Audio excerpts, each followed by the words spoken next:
Jadi kalau Nabi Muhammad itu utusan Allah, Rasulullah itu punya utusan juga. Rasulillah. Utusannya utusan Allah. Jangan lupa like, subscribe, dan bunyikan loncengnya dan A'udzu billahi minasyaitonir rajim. Bismillahirrahmanirrahim. Assalamualaikum warahmatullahi wabarakatuh. Bismillah walhamdulillah. Wassalatu wassalamu ala Rasulillah Sayyidina Muhammad ibn Abdullah wa ala alihi wa sahbihi wa man tabi'ahu wa mawalah. La hawla wa la quwwata illa billah. Faqala rabbi shrah li sadri wa yassir li amri wahlul 'uqdatam min lisani yafqahu qawli. Amma ba'du. Para alim wal ulama, para asatid wal asatidah, bapak-bapak, ibu-ibu, hadirin hadirat, muslimin muslimat, insyaallah kita semua dimuliakan oleh Allah Subhanahu wa taala. Amin ya rabbal alamin. Sebelum Mu'az ibn Jabal diutus oleh Rasulullah sallallahu alaihi wasallam menjadi utusannya Rasulullah pergi ke Yaman. Jadi kalau Nabi Muhammad itu utusan Allah, Rasulullah itu punya utusan juga. Rasulillah. Utusannya utusan Allah. Siapa utusannya Rasulullah atau Rasulillah? Yang diutus ke Yaman namanya Mu'az ibn Jabal. Waktu Mu'az ibn Jabal diutus ke Yaman, dipanggil sama Nabi. Mu'az diutus tahun terakhir kenabian. Tahun terakhir kenabian, tahun ke-11. Tahun ke-11 Hijrah. Mu'az, kamu pergi ke Yaman. Nanti tahun depan kalau kita tidak bertemu lagi, kamu datang ke kubur saya.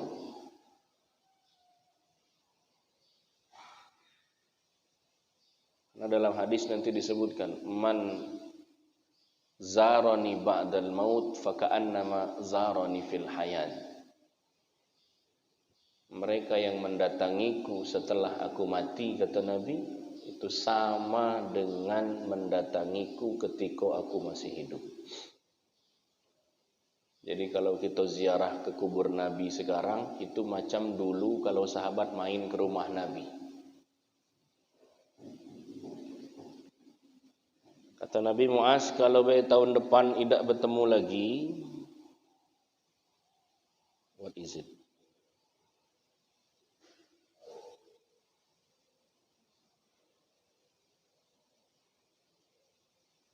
Amin ya rabbal alamin. Nanti di akhir majelis kita doakan bagi saudara-saudara kita yang sakit agar diberikan kesembuhan oleh Allah Subhanahu wa taala. Amin ya rabbal.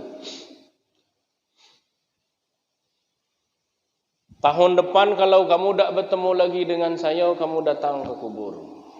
Ziarah maksudnya. Dan betul, Pak. Tahun depan memang tidak ketemu lagi. Itu adalah tahun terakhir Nabi Muhammad sallallahu alaihi. Jadi Nabi itu kalau ngomong kalau baik tahun depan kita tidak bertemu nian. Kalau baik ini kesempatan terakhir nian. Itu kalau Nabi. Kalau kita ini tidak, kalau baik besok kita tidak bertemu, masih bertemu itulah. Ternyata feeling kita tuh tidak perlu kencang nian. Nah, kemudian sebelum diutus Nabi pesan ini kemudian diabadikan dalam hadis Arba'in Nawawi, hadis yang ke-18, diriwayatkan oleh dua orang sahabat Nabi yang mulia, namanya Abu Dzar Al-Ghifari dan Mu'az ibn Jabal radhiyallahu anhuma. Semoga Allah meridhoi keduanya. Mu'az, ittaqillah. Ini pesan Nabi sama Mu'az, begitu juga dengan Abi Dzar. Qala Rasulullah sallallahu alaihi wasallam, ittaqillaha haitsu ma kunta. Ada 3 pesan Nabi sama Mu'az. Mu'az, yang pertama apa pesannya? Bertakwalah kepada Allah dimanapun kamu berada. Jangan dekat dengan saya baik kamu bertakwa. Kagak jauh dari saya kamu tidak bertakwa lagi. Haitsu ma kunta, di mana baik bertakwa. Bertakwa itu kalau secara definisi yang sederhana yang sering kita dengar adalah apa yang diperintah Allah dijalankan, apa yang dilarang Allah dijalankan juga.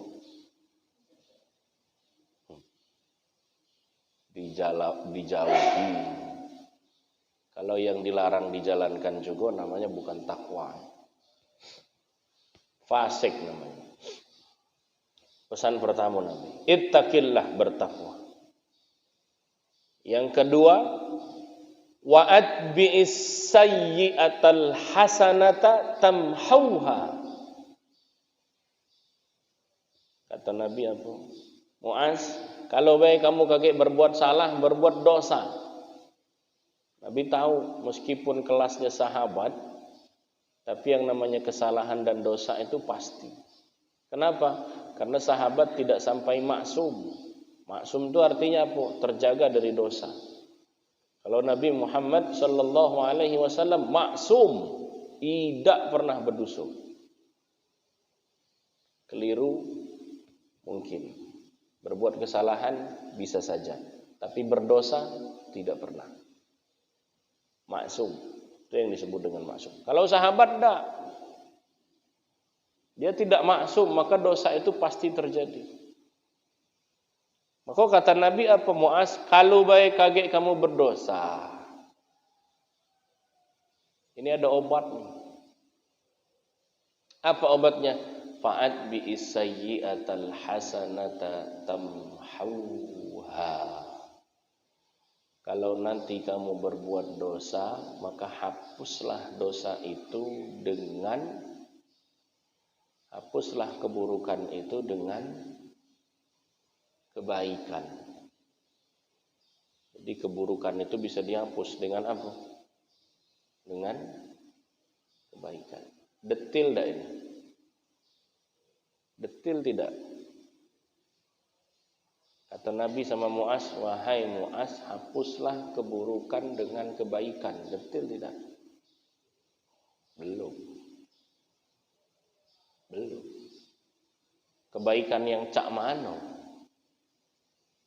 Kebaikan yang bagaimana? Itu kan baru detil. Sampai di situ Mu'az bin Jabal bertanya kepada Rasulullah.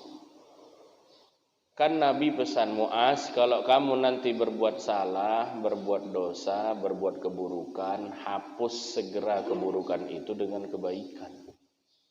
Sampai di sini kita masih ngebayang dengan kebaikan yang seperti apa yang bisa menghapus dosa kita. Ayo. Dengan kebaikan yang seperti apa yang bisa menghapus dosa kita? Maka Mu'az bin Jabal bertanya, ya Rasulullah, afi qauli la ilaha illallahi hasanun? Apakah dalam ucapan la ilaha illallah itu baik ya Rasulullah? Apakah dalam ucapan la ilaha illallah itu dapat menghapus dosa saya juga ya Rasulullah? Kata Nabi apa? Dalam ucapan la ilaha illallah itu pun dapat menghapus dosa.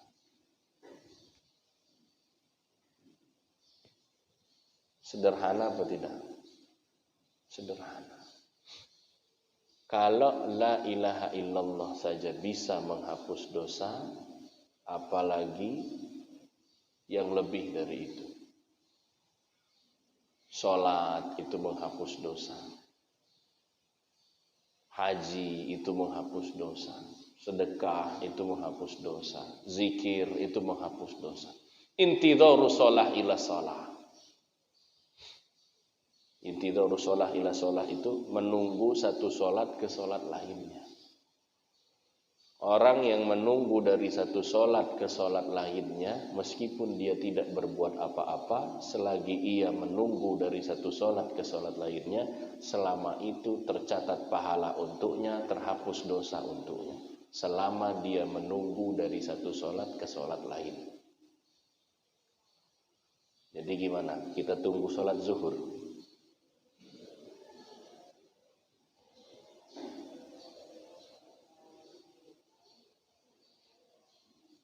Selama kita nunggu sampai sholat zuhur, di situ tercatat pahala, di situ terhapus dosa. Bahwa ibadah itu jangan pula nak nyiksa diri. Tak sanggup pula gitu nak nunggu sampai zuhur. Ya. Yang petani nak ke sawah, yang pedagang nak ke toko, yang guru nak ngajar. Libur tak kamu? Tidak libur. Tidak tahun baru tak.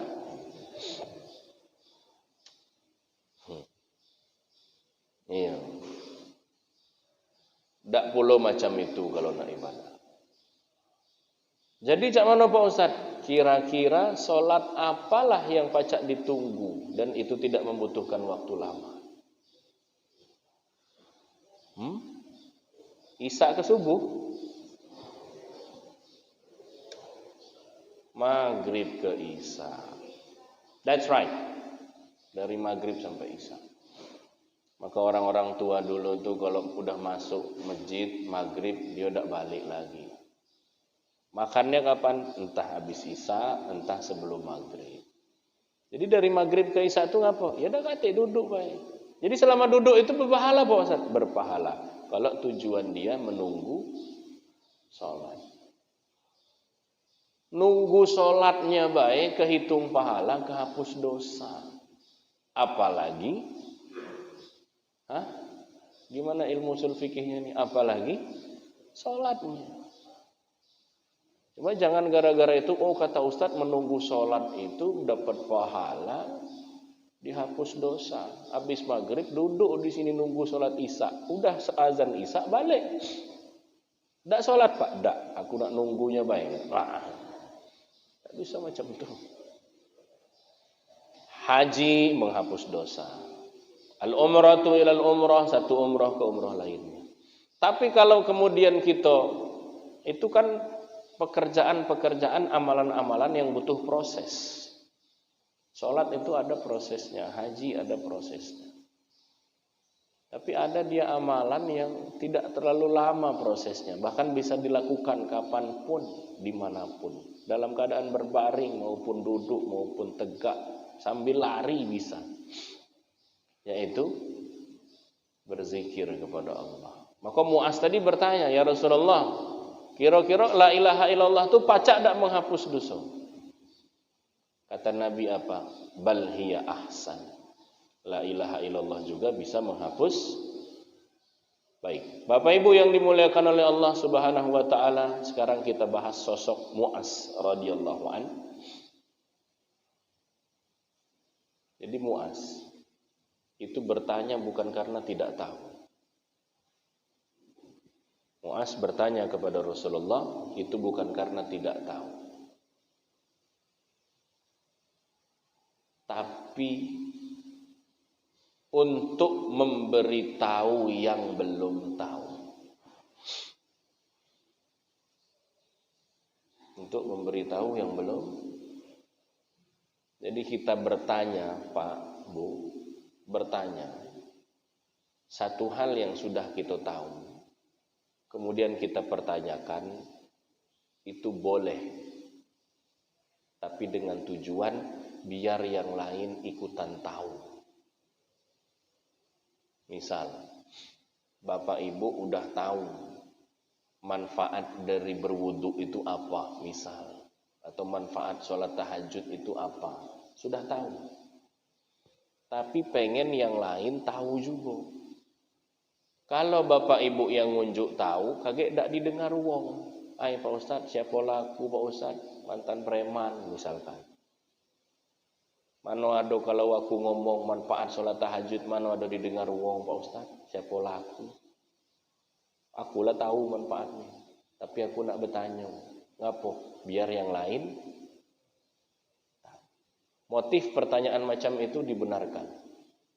Bertanya sesuatu yang sudah kita ketahui untuk agar orang lain tahu itu dibolehkan. Yang tidak dibolehkan itu bertanya sesuatu nak ngetes, kira-kira Ustaz ini pacak jawab apa tidak? Itu tidak boleh. Itu yang tidak boleh. Niatnya sudah jelek. Tapi kalau nanya, Ustaz, kira-kira misal ini kan sebenarnya pertanyaan bodoh kan sebenarnya. Ustaz, kira-kira selingkuh itu berdosa apa tidak Pak Ustaz? Nah, mau lagi kajian kan, Ustaz nak bertanya Pak Ustaz, kira-kira selingkuh itu berdosa apa tidak? Itu kadang ada juga yang nyindir gitu. Dia nak nyindir kawannya di majelis, tapi lewat pertanyaan itu kan. Ya namanya selingkuh berdosa lah, jelas, tidak usah nak ditanya sebenarnya. Tapi kemudian untuk memberitahu yang lain. Nah, Bapak Ibu yang dimuliakan oleh Allah Subhanahu wa taala. Itulah kenapa sahabat itu mendapatkan gelar radhiyallahu anhu. Karena apa? Banyak nih yang jasanya. Hari ini setiap ada orang yang ucap la ilaha illallah kemudian dihapus dosanya, itu pahalanya mengalir kepada Mu'adz bin Jabal. Itu prinsip beragama tuh macam itu. Kalau kita ngasih tahu sama orang satu hal, selama orang itu mengamalkannya, maka meskipun kita sudah mati, mengalir terus ke kubur kita.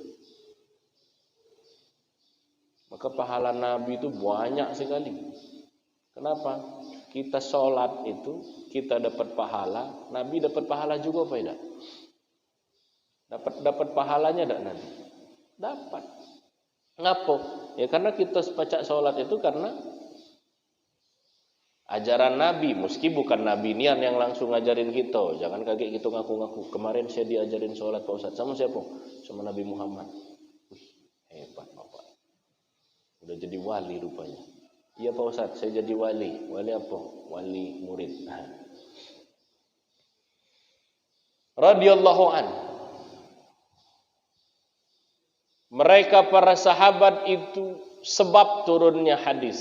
Jadi hadis ke-18 itu, ittaqillah haitsuma kunta wa atbi sayyi'atal hasanata tamhuha. Nanti terakhir Nabi pesan wa khaliqin nasa bi khuluqin hasanin. Sebab turunnya karena siapa? Karena Mu'adz bin Jabal.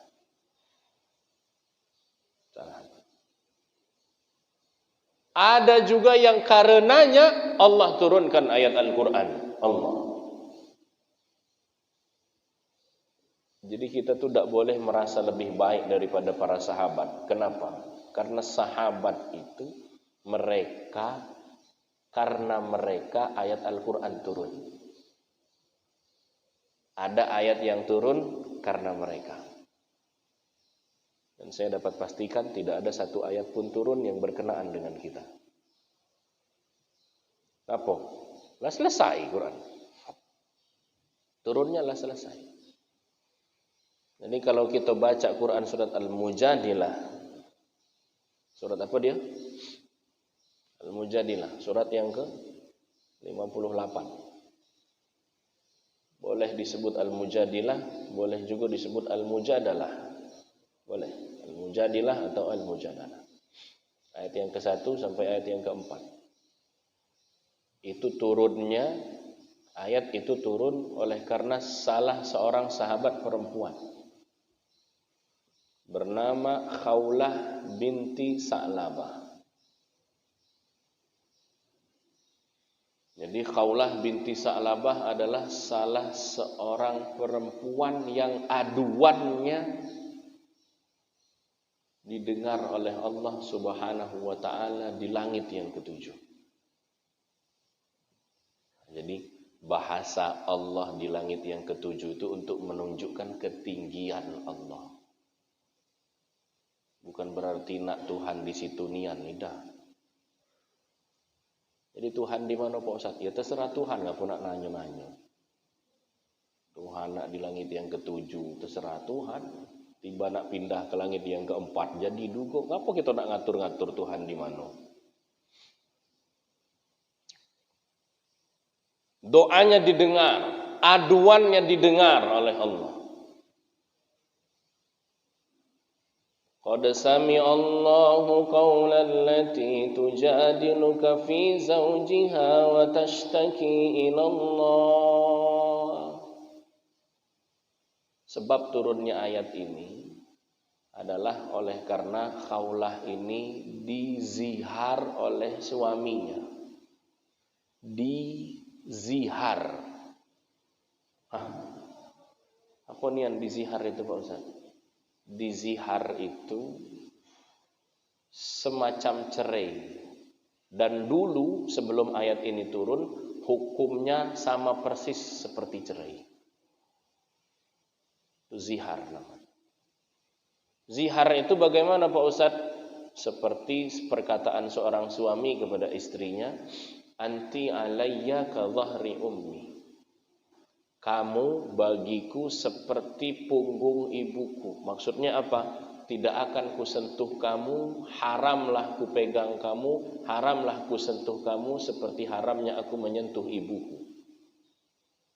Kan tidak mungkin kan seorang anak menyentuh ibunya, sentuhan tanda kutip, menikahi, tak mungkin. Kalau bahasa kitanya, kau tidak akan kupegang lagi, tidak akan kukucak lagi, tidak akan kusentuh lagi. Itu zihar namanya. Dalam tradisi orang-orang Arab sebelum turunnya syariat, sebelum turunnya itu ayat, suami kalau menzihar istrinya statusnya berarti cerai. Kuharamkan engkau sama seperti kuharamkan ibuku. Berarti itu artinya cerai. Berarti zihar itu dihukumi dengan hukum cerai. Jadi Khawlah dizihar oleh suaminya yang bernama Aus ibn Samit. Kenapa Khawlah ini dizihar oleh suaminya? Oleh karena tidak menuruti kehendak lakinya. Ngapa Khawlah ini tidak menuruti kehendak lakinya? Karena kehendaknya melanggar batas syariat. Khawlah adalah perempuan yang taat. Jadi suaminya ada kehendak. Tapi kehendaknya itu di luar batasan syariat yang diharamkan oleh syariat. Khawlah tidak galak. Lalu karena tidak mau melayani suaminya tadi, marah suaminya. Dan suaminya ini sudah tua. Orang kalau sudah tua, darahnya kira-kira tinggi atau rendah?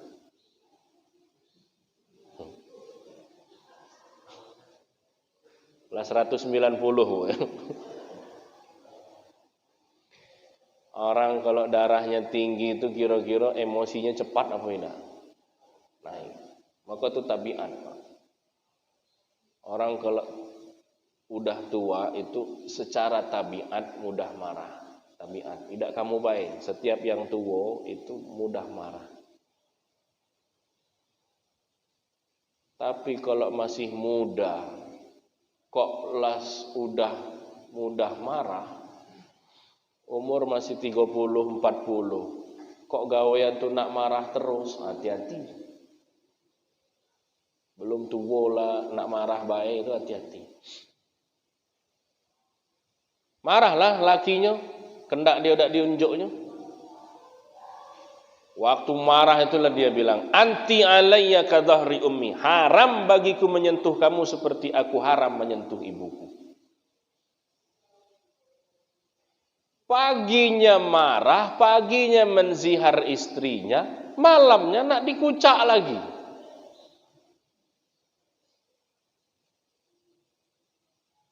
Kata Khawlah apa? Woi bang, tak baca, ngapo? Kita inilah statusnya cerai. begitu. Perempuan kalau taat begitu. Kalau sudah status cerai, sudah, tidak boleh.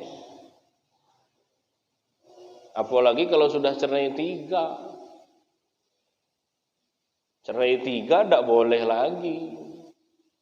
Ini tidak, cerai udah 4, 5, 6, masih serumah. Talak kalau sudah talak 3, hatta tankiha zaujan ghairah. Yang perempuan tadi menikah dengan suami lain. Dan maaf, harus udah berhubungan dulu. Jadi apakah bisa istri yang sudah dicerai 3 itu kembali lagi kepada suami lamanya? Hatta tankiha zaujan ghairah. Si istri tadi menikah dengan laki-laki lain, berhubungan suami istri, kemudian cerai itu, kemudian habis masa iddahnya, baru bisa dinikahin dengan suami lamanya, dan itu kemungkinan terjadi 5%. Oh, berarti bisa diakalin Pak Ustadz. Ya, coba aja. Kemungkinan berhasil? Tidak boleh. Ngakali hukum Tuhan itu tidak boleh. Pernah ada yang ingin ngakali macam itu? Pernah. Jadi dia nyesal, istrinya sudah dicerai, tapi masih sayang, masih cinta. Dia pengen menjalankan pernikahannya sesuai dengan syariat. Akhirnya istrinya tadi disuruh nikah lagi dengan rencana, dek, nikahlah kamu dengan laki lain, kaget kamu cerai dengan laki itu, karena kita ini sudah talak 3. Dah, akhirnya istrinya tadi menikah lagi dengan laki-laki lain, ditunggunya kok tidak cerai-cerai.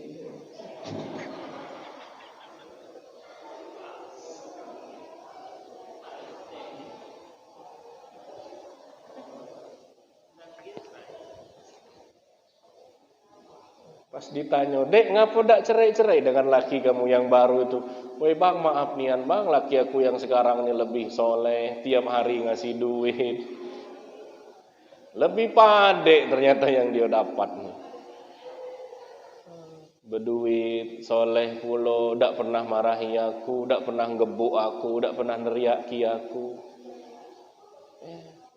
Abang dulu dikit-dikit marah, nah laju. Tak macam itu Pak. Ya sudah. Ini Khawlah ini waktu sudah dizihar dia tak galak nak dicampur lagi. Kaget dulu kata Khawlah. Kamu tuh tadi pagi zihar saya. Jadi aku nak nanya dulu urusan ini kepada Rasulullah Sallallahu Alaihi Wasallam. Kira-kira cak mana hubungan kita? Datanglah Khawlah kepada Nabi kita Muhammadin Sallallahu Alaihi menceritakan apa yang terjadi di rumah tangganya. Ya Rasulullah, jadi cak ini ya Rasulullah, itu Aisyah dari dalam kamar dengar, tapi tidak semua curhatan, hanya sebagian bisikan saja. Wallahu yasma'u tahawurakuma. Ya Rasulullah, laki aku menzihar aku ya Rasulullah. Saat itu ingat, sebelum ayat itu turun, hukum yang berlaku adalah kalau suami menzihar istrinya artinya cerai. Ya Rasulullah, suami saya menzihar saya ya Rasulullah. Jadi cak mana ya Rasulullah, kira-kira apa putusannya? Bisa tak aku ini gabung lagi dengan laki aku? Udah baca aku. Hukum yang berlaku kalau zihar berarti, kata Nabi apa? Ya enggak bisa Khawlah.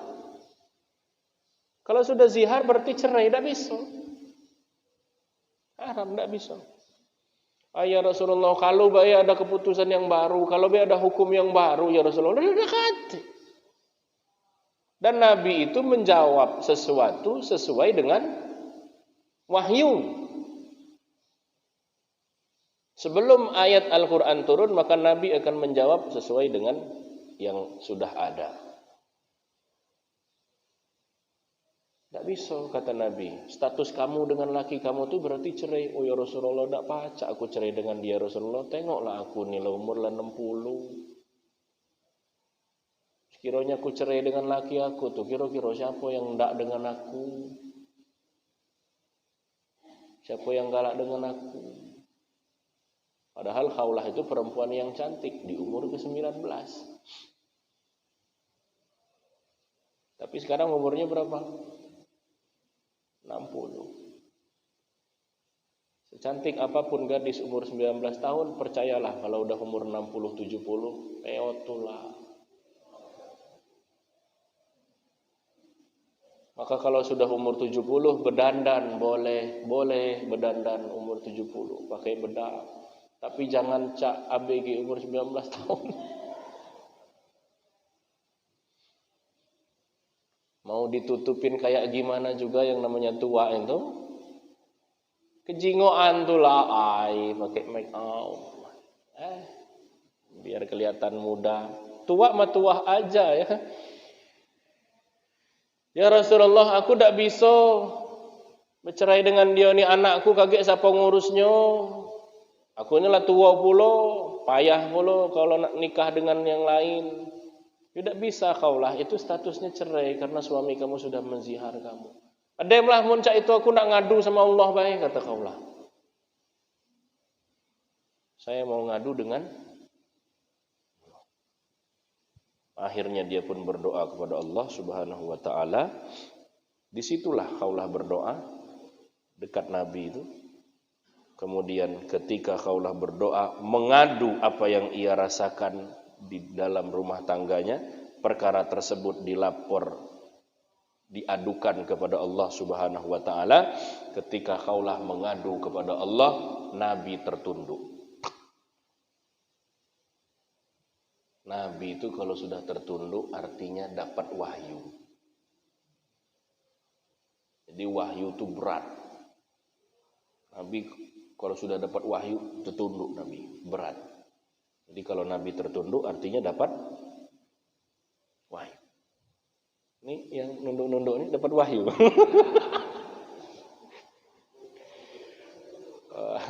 Saya pikir dapat wahyu. Insyaallah. Allahumma shalli ala sayyidina Muhammad wa ala sallam. Nah, barulah setelah itu Nabi tanya sama Khawlah. Khawlah, iya. Langsung disampaikan. Suami kamu menzihar kamu. Iya ya Rasulullah. Baik. Saya barusan dapat wahyu bahwa status zihar itu tidak sama dengan cerai. Jadi dia yang menzihar istrinya, statusnya bukan menceraikan istrinya, tapi dia punya hukum yang tersendiri. Tapi tetap harus ada penebusan, redemption. Harus ada penebusan, membayar kafarat. Namanya kafarat zihar. Khawlah, ya. Kamu tidak bercerai dengan laki kamu. Alhamdulillah, tidak jadi cerai. Tapi karena suami kamu menzihar kamu, ada kafarat yang mesti dilakukan. Apa dia ya Rasulullah? Suruh suami kamu membebaskan seorang budak. Cacam ya Rasulullah. Dari mana kami pacak bebas ke seorang budak? Wong aku kesini baik nak bertemu dengan engkau ya Rasulullah. Saya itu minjem baju tetangga dulu. Terbayang tak sosok Khawlah? Dia nak ketemu dengan Nabi, nak minjem baju tetangganya dulu. Berduit nian tak kira-kira Khawlah? Nak minjem baju yang bagus, minjam sama tetangga. Oh ya Rasulullah, dari mana kami nak membebaskan seorang budak itu? Oh jadi tidak baca? Tidak. Ya sudah, kalau begitu suruh suami kamu puasa 2 bulan berturut-turut. Ya Rasulullah, kami inilah tua. Mana sanggup lagi kami nak puasa 2 bulan berturut-turut ya Rasulullah. Oh jadi tidak boleh baca? Oh ya sudah. Berarti kasih makan 60 fakir miskin. Cacam banyak nih ya Rasulullah 60. Tidak sanggup. Masuk Nabi ke kamar. Dibawanya makanan yang cukup untuk 30 orang. Sari kurma. Orang Arab itu buat makan 30 orang mudah. Unjuk kurma 7 butir kenyang dia. cukup. Itu orang Arab. Karena memang makanan pokoknya kurma. Kalau kita makan kurma kenyang. Apa? Campur nasi padang. Ya, makan kurmanya 3 butir, kenyang kita. Iya, tapi makannya di simpang raya situ. Dibawa sama Nabi sari kurma ini untuk 30 orang. Sisanya akhirnya Khawlah yang mencari. Apa artinya? Boleh kita membayar kafarat orang lain, boleh. Misal yang berbuat salah, misal orang tua kita sudah sepuh misalkan. Kafarat inilah yang kemudian dipakai juga untuk kafarat jima. Jadi kalau kafarat zihar itu ayat Al-Mujadilah 1-4. Alladzina yudhahiruna minkum min nisaihim, kemudian hukumannya apa? Walladzina yudhahiruna min nisaihim thumma ya'uduna lima qalu fatahriru raqabatin min qabli ayyatamassa. Siapa yang menzihar istrinya, maka dia harus membebaskan seorang budak. Itu di ayat yang ketiga. Bagaimana kalau tidak bisa membebaskan seorang budak? Fasiyamu syahraini mutatabi'aini. Puasa 2 bulan berturut-turut. Gimana kalau tidak bisa puasa 2 bulan berturut-turut? Fa'it'amu sittina miskina. Memberi makan 60 fakir miskin. Bentuk kafaratnya sama, pelanggarannya berbeda. Ada 2 pelanggaran yang berbeda tapi kafaratnya sama. Apa pelanggaran yang berbeda tapi kafaratnya sama? 1, pelanggaran zihar. Suami menzihar istrinya. Engkau bagiku seperti aku, seperti ibuku. Itu kalau di Arab. Di kita di Indonesia jarang yang pakai seperti itu. Zihar. Itu kafaratnya adalah bebaskan budak. Kalau tidak bisa puasa 2 bulan berturut-turut. Kalau tidak bisa memberi makan 60 fakir miskin. Kafarat yang 3 ini dipakai juga untuk kafaratul jima fi nahari yaumi Ramadan. Kafarat orang yang berjima, berhubungan suami istri di tengah hari bulan Ramadan. Itu harus bayar kafarat itu. Apa kafaratnya? Bebaskan budak. Sekarang tidak kate, berarti puasa 2 bulan berturut-turut. Umur kamu lah 65, tidak sanggup lagi. Beri makan fakir miskin 60. Misalkan tidak sanggup, misal ada wong tua, umur lah 75, misal. Tidak pula berduit lagi sekarang. Kebetulan pensiunan polisi bukan, pensiunan tentara bukan, pensiunan PNS bukan, pensiunan pokoknya ndak katik duit lagi nih. Cak mana cara dia membayar 60, memberi makan 60 fakir miskin tadi? Anaknya boleh bayarin. Macam kafarat zihar suaminya Khawlah tadi, yang bayarin bukan suaminya, tapi yang bayarin adalah Nabi Muhammad sallallahu alaihi wasallam. Misal kita lagi duduk-duduk dengan wong tua kita, wong tua lah tua, umur 70, tiba-tiba terucap cerita lah wong tua tu. Ai bapak dulu waktu pengantin baru. Bapak dulu waktu pengantin ndak sengaja lah siang-siang tuh godain mak kamu. Wah. Pengantin baru. Kalau pengantin baru 20 tahun ndak. Yang baru nikah nih kan. Apalagi nikahnya sebulan sebelum Ramadan. And that was true. Itu kejadian nyata sekali. Makanya kalau nak nikah ke anak jangan sebulan sebelum Ramadan. Nanggung dia baru nikah sebulan lah puasa. Mau nikah sekalian habis lebaran. Mau ndak tuh 4 5 bulan sebelum Ramadan. Ini nikah 3 hari kemudian Ramadan. DM libur dia. Akhirnya cak mana Pak Ustadz? Akhirnya saya kebobolan. Saya jima dengan istri saya di tengah hari bulan Ramadan. Ya bayar kafarat. Pak Ustadz, baru teringat sekarang kejadian 25 tahun yang lalu tuh. Ya bayar. Apa kira-kira tidak dibayar apa? Bayar, meskipun itu kejadian 25 tahun yang lalu. Sekarang aku tidak sanggup lagi Pak Ustadz, duit aku lah tidak kate, anak boleh membayarin.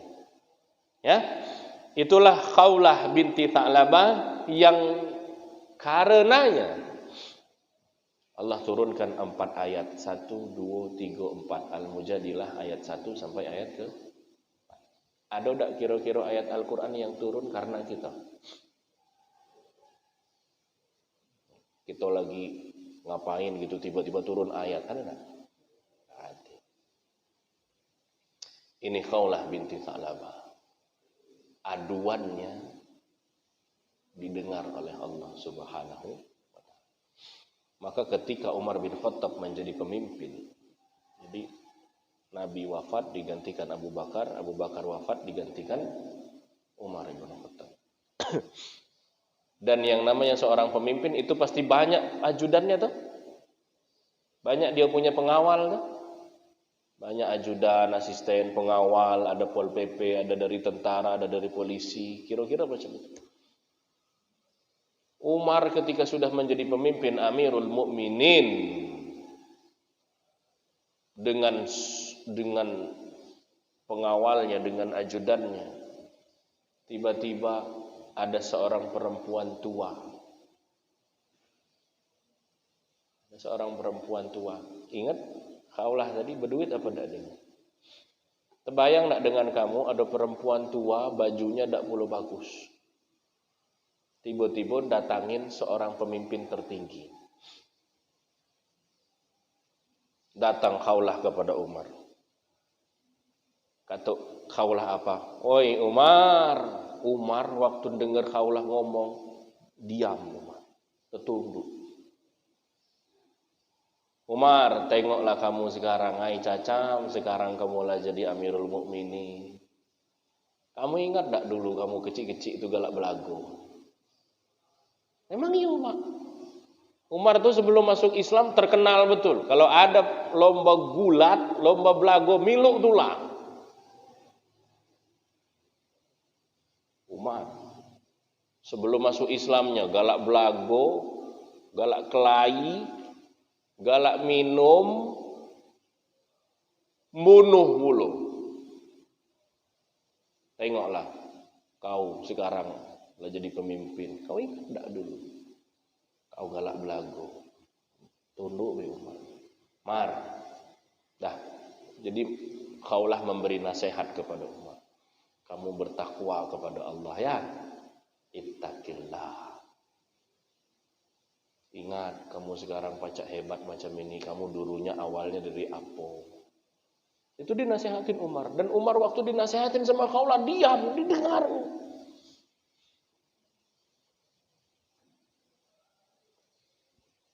Waktu Khawlah ini pergi,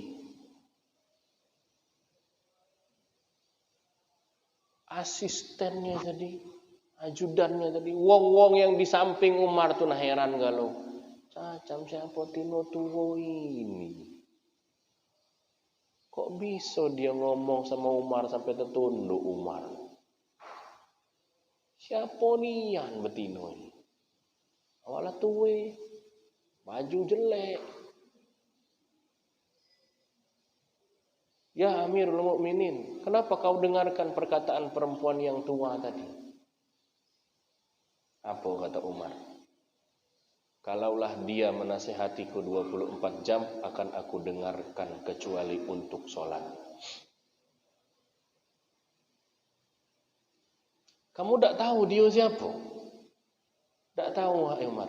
Dia adalah seorang perempuan yang aduannya didengar oleh Allah Subhanahu wa taala, langsung turun berubah hukum zihar. Yang tadinya hukum zihar itu sama dengan hukum cerai, waktu dia mengadu kepada Allah, hukum zihar tidak lagi sama dengan hukum cerai. Dia mempunyai hukum tersendiri. Aduannya, ucapannya didengar oleh Allah Subhanahu wa taala.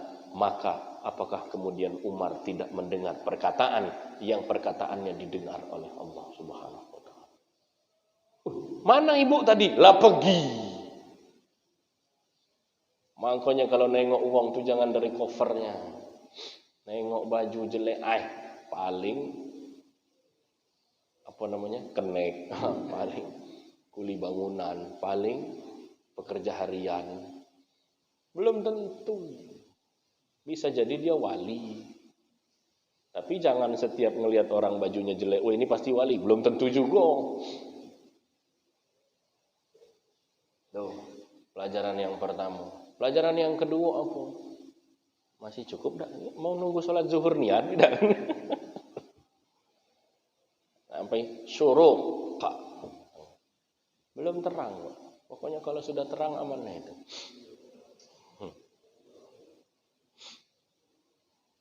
Jadi pelajaran yang kedua apa?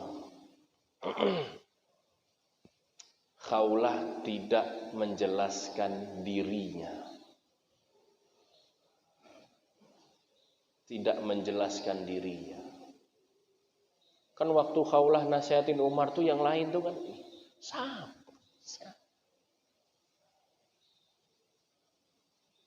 Khawlah terus menasihati Umar, tidak menjelaskan dirinya. Cobalah kalau gitu. Kau tidak tahu saya siapa? Saya adalah perempuan yang ucapannya didengar oleh Allah. Itu kalau gitu. Kau tidak tahu siapa saya? Kalau kita sampai terucap macam itu mah banyak-banyak istighfar. Kau tidak tahu siapa saya? Nah, memang kau siapa? Memang beda kita di depan Tuhan itu apa kalau bukan ketakwaan? Ya? Allah tuh waktu nasihati Umar, yang lain ndak pula nak dengar. Ngapo? Perempuan tua baju jelek. Ya? Macam itu kira-kira. Kemudian pesan yang terakhir Nabi kepada Muaz adalah wa khaliqin nasa bi khuluqin hasanin. Berbuat baiklah dengan sesama manusia. Jadi kita menceritakan tentang dua orang sahabat yang mulia hari ini. Yang mana Muaz diberikan 3 nasihat oleh Nabi. Oleh karenanya lah hadis yang ke-18 ditulis oleh Imam Nawawi itu turun. Riwayatnya dari Imam Tirmizi. Dari sahabat Nabi Abu Zar dan Muaz ibn Jabal. Nasihat Nabi ada 3. Yang pertama, bertakwa kepada Allah dimanapun berada. Yang kedua, kalau kita pernah berbuat keburukan, maka balaslah keburukan itu dengan kebaikan. Kebaikan yang seperti apa? La ilaha illallah pun bisa. Apalagi yang lebih daripada itu. Kemudian yang ketiga, pesannya adalah wa khaliqin nasa bi khuluqin hasanin. Berbuat baiklah dengan siapapun selagi dia manusia. Berbuat baik. Kemudian yang karena salah seorang sahabat yang bernama Khawlah binti Sa'labah tadi, turunlah Quran surat Al-Mujadilah ayat ke-1 sampai ayat ke-4.